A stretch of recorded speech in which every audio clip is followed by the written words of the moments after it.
If there was ever a lucrative business, it was human suffering. Everyone wants to be safe. Here we stand on the frontier of technological adventure, and all people care about is having a house on the moon. We've got a greater vision, the Ark. Since recently discovering the end of the world is upon us, various private investors have taken a keen and sudden interest in the colonization of other planets. We prepared for smear campaigns and vicious competition, but instead, all the major players agreed to keep the apocalypse a secret. Now several of the world's most renowned technology and fabrication companies are secretly competing for grants to contribute to the construction of the Ark. A great spacefaring vessel destined to carry humanity's finest to foreign planets, where they will continue the survival of our species. It's a pioneer's dream. Though, there is one part that worries me. With all this secrecy, people aren't exactly playing fair, and I'm not sure I trust anyone in this game. In Machines to the Sky, up to 4 players face off against the apocalypse in a race for control over the Ark, a technological marvel and humanity's only means of survival. Money is no object, with players instead testing their ability to manage the various projects they assign to their labs, optimizing how many bonuses they get, whilst also aiming to meet the requirements of the next Ark level up. Each game gives players 10 rounds in which to prepare as many victory points as possible, positioning project cards to trigger their effects and leveling up to increase their scoring limit. Each round begins with the income phase, during which players generate power and recruit new experts, who they'll be able to use in the next phase to claim projects to work on. The basic income for each player is found on their player mat, along with bonuses for some lanes if they have no cards in them. Players should also check the top card of each of their lanes, as these are their active projects, which they can use the effects of. They should also check for any permanent projects, which have a green ability box and are always active, regardless of whether they are at the top of the lane or not. Each round an event card is revealed, either delaying the resolution of the current effect or triggering it and presenting a new event for players to prepare for. The world is already showing signs of decay, and this round, civil unrest has been forecasted. Once the next critical event is revealed, each player that has not leveled up their Ark progress that round must discard personnel cards from their lane 2 and 3. This player has a lot of personnel cards they wish to keep in these lanes, so they'll want to try and level up each round in case this event resolves. If players aren't ready for the real apocalypse, a training scenario has been constructed, presenting players with the option of playing Machines to the Sky without event effects. In this mode, event cards serve only as a round counter, but for this demonstration we're going to include events. Once players have processed their income and resolved the event card for the round, it's time to bid for the latest project that researchers have proposed for use on the Ark. Players take turns to place any amount of their available experts onto one of the revealed project cards. They can add to experts they previously placed, and can only place experts if doing so makes them player with the most experts on that project card. Once no player wishes to bid any more of their experts, bids are resolved. Each project is claimed by the player with the most experts on it, if they have at least as many as the card's value, which is found at the bottom right of the card. That player discards their experts on that card as they are sent off to work on that project for the remainder of the development of the Ark. All other experts on that card return to their respective players. Though the bidding process may seem simple, it's deceptively cutthroat, and players will not only have to think about what they want, but whether anyone else has reason to try and take it from them. Projects are the central resource in Machines to the Sky and the key to gaining control over the Ark project.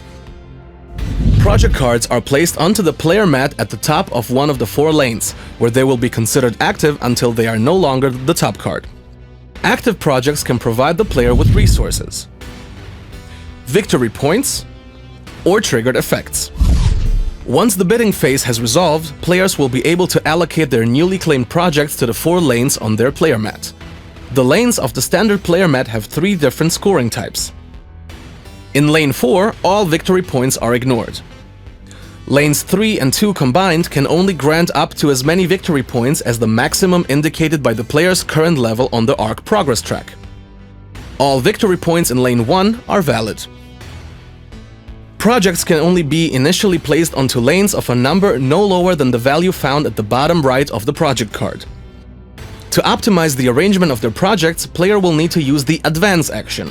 This allows the player to pay power to move the top card of a lane to become the top of the lane to its right. Players can also use the Demote action to reverse this process, and if they can accumulate enough power within a single round, they can trigger multiple effects using these actions. To demonstrate, our player is trying to benefit from the Habitation card. Habitation grants the player an additional 2 power during the income phase, but only if they have at least 3 personnel icons across their active cards. This player currently has 2 active personnel type cards, each providing 1 personnel icon and also the Sunlights project, which has an effect that provides a personnel icon. With a total of 3 personnel resources across their active cards, this player's Habitation will trigger during their income phase. Once players have finished their management phase, they check whether they have met the requirements for leveling up their arc progress. The resource tokens on the player's current arc level indicate which resources must be present among their active cards for them to level up. There's no additional cost, and the order of the active cards and tokens doesn't matter. Here we see that the player has the required 2 personnel and 2 eco icons among their active cards. They level up their arc progress, tracking this by moving their progress tracker up to the next level of the arc. The player is now ready for the next phase. A player may only level up once per level up phase, even if they have the required resources for multiple level ups. The player's reputation with the arc's investors increases as they contribute to its construction, increasing the amount of points they can score from lane 3 and 2. Leveling up also grants 2 other powerful rewards: tokens and contacts. As they level up, the player can select one of the resource tokens from their previous level of the arc track and place it onto one of the strips beneath the lanes on their player mats. The player's contributions to the arc has earned them a chance to claim additional credit and victory points for their hard work. For each resource token on a score modifier bar, each card of the same type in the lanes above the score modifier bar is worth 1 additional victory point.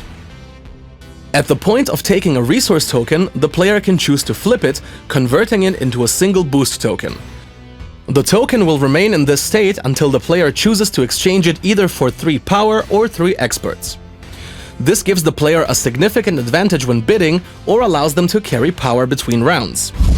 When players level up, they also draw a contact card. This round, our player controls the priority card, enabling them to play their contact cards for powerful global effects. These contacts involve members of a shady underworld and aren't loyal to any one organization, so you'll need to make arrangements to ensure you benefit from their abilities more than any other players. In this case, our player is playing the Informant card, allowing each player to swap the top card of any of their lanes with the card beneath it. The player knows this will allow them to arrange their cards ready for the next level up, and they can see that the other players will gain few benefits from having this option. The played contact card is then discarded into a pile near the contact deck. The priority player can play as many of their contact cards as they wish during this phase, potentially making for a very influential contacts phase. At the end of the 10th round, players will count up their victory points to see who has earned the most influence over the arc project and the most control over its future.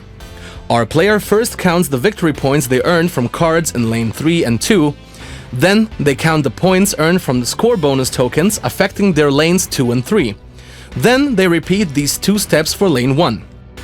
Players should remember that the combined points from lanes 2 and 3 are limited by that player's arc level, and all points from lane 4 are ignored. They say the gates to heaven are closing. Earth certainly looks like hell more and more each day. It's only a matter of time before people begin to notice, but for now, the race is on to save humanity, shape the future, and get our machines to the sky.